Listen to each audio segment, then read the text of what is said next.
Last scene, रात के 12:17 समय का चक्र, एक विस्तृत खौफनाक दास्तान।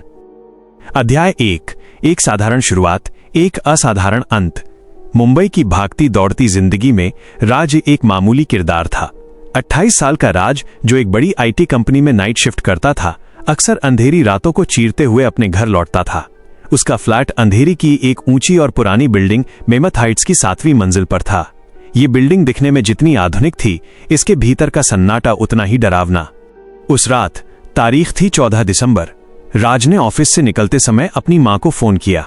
हाँ मां, बस कैब में बैठ गया हूं, 12:15 तक बिल्डिंग पहुंच जाऊंगा, 12:17 तक ऊपर। खाना गर्म रखना। राज को नहीं पता था कि यह उसके जीवन का आखिरी कॉल था। वो 12:17 का जिक्र तो कर रहा था, पर उसे ये नहीं पता था कि यह समय उसके खानदान के इतिहास और एक 1200 साल पुराने श्राप से जुड़ा हुआ है। अध्याय 2, लिफ्ट का सन्नाटा। रात के ठीक 12:16 बजे राज बिल्डिंग के मेन गेट पर पहुंचा। सिक्योरिटी गार्ड रामू सो रहा था, लेकिन राज के जूतों की आवाज से उसकी नींद खुल गई। उसने राज को जाते हुए देखा और रजिस्टर में समय दर्ज किया। राज लिफ्ट के पास पहुंचा। लिफ्ट के स्टील के दरवाजे पर उसकी धुंधली परछाई दिख रही थी। उसने बटन दबाया। लिफ्ट ऊपर से नीचे आ रही थी। डिस्प्ले पर नंबर बदल रहे थे, 5, 4, 3, 2, 1, और फिर एक गहरी आवाज के साथ दरवाजा खुला। अंदर की लाइट हल्की फड़फड़ा रही थी। राज अंदर गया और 7 नंबर का बटन दबाया। घड़ी की सुइयां जैसे ही रात के 12:17 पर पहुंची, लिफ्ट अचानक रुक गई। न झटका लगा, न आवाज हुई, बस सब कुछ थम गया। अध्याय 3, सीसीटीवी और रहस्यमयी गायब होना। अगले दिन जब राज ऑफिस नहीं पहुंचा और उसका फोन बंद आने लगा तो पुलिस बुलाई गई। इंस्पेक्टर सावंत ने सीसीटीवी फुटेज की जांच शुरू की। फुटेज में सब कुछ साफ था। राज लिफ्ट में घुसता है, दरवाजा बंद होता है, लेकिन जैसे ही समय 12:17 होता है, कैमरा स्क्रीन सफेद हो जाती है, स्टैटिक नॉइज। 30 सेकंड बाद जब कैमरा फिर से चालू होता है तो लिफ्ट का दरवाजा 7वीं मंजिल पर खुला हुआ था, पर अंदर कोई नहीं था। लिफ्ट खाली थी।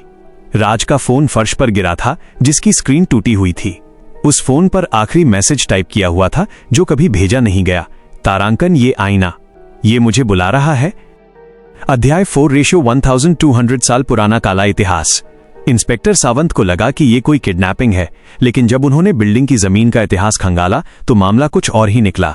जिस जगह मेमथ हाइट्स खड़ी थी, वहां 1200 साल पहले यानी सन 825 एडी में एक प्राचीन काल भैरव का मंदिर हुआ करता था।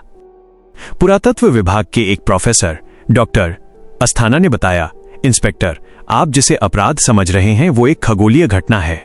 ठीक 1200 साल पहले एक तांत्रिक ने समय को रोकने की कोशिश की थी। उसने इसी स्थान पर इसी समय रात के 12:17 बजे अपनी बलि दी थी, ताकि वो समय के उस शून्य वॉइड में रह सके जहां मौत नहीं होती। तांत्रिक का मानना था कि हर 1200 साल बाद जब नक्षत्रों की स्थिति वही होगी तो वो एक पात्र, वेसल की तलाश में वापस आएगा, और राज, जो उसी तांत्रिक के वंश की आखिरी कड़ी था, उस बलि के लिए सबसे उपयुक्त था। अध्याय 5, परलोक से संदेश। राज के गायब होने के तीसरे दिन उसकी मां के फोन पर एक वाइब्रेशन हुई। स्क्रीन पर लिखा था, 1 नया मैसेज, राज। मैसेज में कोई शब्द नहीं थे, बस एक तस्वीर थी। वो तस्वीर लिफ्ट के अंदर की थी, लेकिन अजीब बात यह थी कि तस्वीर में लिफ्ट आधुनिक नहीं बल्कि पत्थर की बनी हुई दिख रही थी, जैसे किसी प्राचीन गुफा का हिस्सा हो। राज की धुंधली परछाई उस पत्थर के आईने में कैद थी और उसके पीछे सैकड़ों हाथ उसे अंदर खींच रहे थे।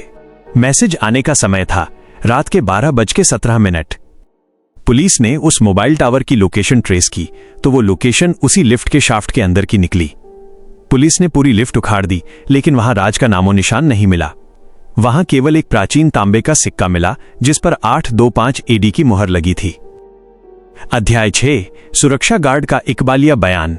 सिक्योरिटी गार्ड रामू ने पूछताछ में एक और चौंकाने वाली बात बताई। उसने कहा कि राज के गायब होने से ठीक एक हफ्ते पहले से लिफ्ट रोज रात 12:17 बजे खुद ब खुद नीचे आती थी। दरवाजा खुलता था, पर कोई बाहर नहीं आता था।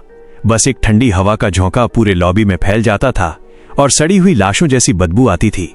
रामू ने रोते हुए कहा, साहब, मैंने राजबाबू को मना किया था कि इस लिफ्ट का इस्तेमाल न करें, पर उन्होंने मेरी बात को वहम समझकर टाल दिया। उस रात जब वो लिफ्ट में गए तो मैंने देखा था, लिफ्ट के ऊपर एक काला साया बैठा हुआ था, जिसकी आंखें आग की तरह जल रही थीं। अध्याय 7, वैज्ञानिक तर्क या दैवीय प्रकोप। इंस्पेक्टर सावंत ने मामले को बंद करने की कोशिश की, लेकिन रहस्य गहराता गया। एक डिजिटल फॉरेंसिक एक्सपर्ट ने सीसीटीवी क्लिप को दोबारा डीप स्कैन किया। इस बार उन्होंने फ्रेम दर फ्रेम जांच की। 12 घंटे 17 मिनट 5 सेकंड पर लिफ्ट के आईने में राज के पीछे एक आकृति उभरती है। वो आकृति धीरे धीरे राज के कान में कुछ कहती है। राज की आंखों से खून निकलने लगता है और वो मुस्कुराने लगता है। वो मुस्कान राज की नहीं थी, वो किसी सदियों पुराने शिकारी की मुस्कान थी। विशेषज्ञों का कहना था कि उस 1 मिनट के लिए लिफ्ट वर्महोल बन गई थी, जिसने राज को 2025 से उठाकर सीधे 825 एडी के उस अंधेरे कालखंड में फेंक दिया था। अध्याय 8, अंतहीन इंतजार। आज भी वो बिल्डिंग मौजूद है, लेकिन अब वहां 7वीं मंजिल का बटन काम नहीं करता। लिफ्ट को रात 12 बजे के बाद बंद कर दिया जाता है, लेकिन स्थानीय लोग कहते हैं कि अगर आप रात के सन्नाटे में बिल्डिंग के बाहर खड़े हो तो आपको लिफ्ट के चलने की आवाज सुनाई देगी। ठीक 12:17 बजे लिफ्ट की घंटी बजती है, डिंग। ऐसा लगता है जैसे राज अब भी वहां है, आईने के उस पार हमें देख रहा है। वो इंतजार कर रहा है कि कोई और 12:17 पर उस लिफ्ट में कदम रखे, ताकि वो समय के उस जाल से बाहर निकल सके। उपसंहार, आउट्रो। समय केवल एक संख्या नहीं है, कभी कभी ये एक शिकारी होता है। 1200 साल पहले शुरू हुई ये कहानी आज भी खत्म नहीं हुई है। राज का लास्ट सीन आज भी वही दिखा रहा है।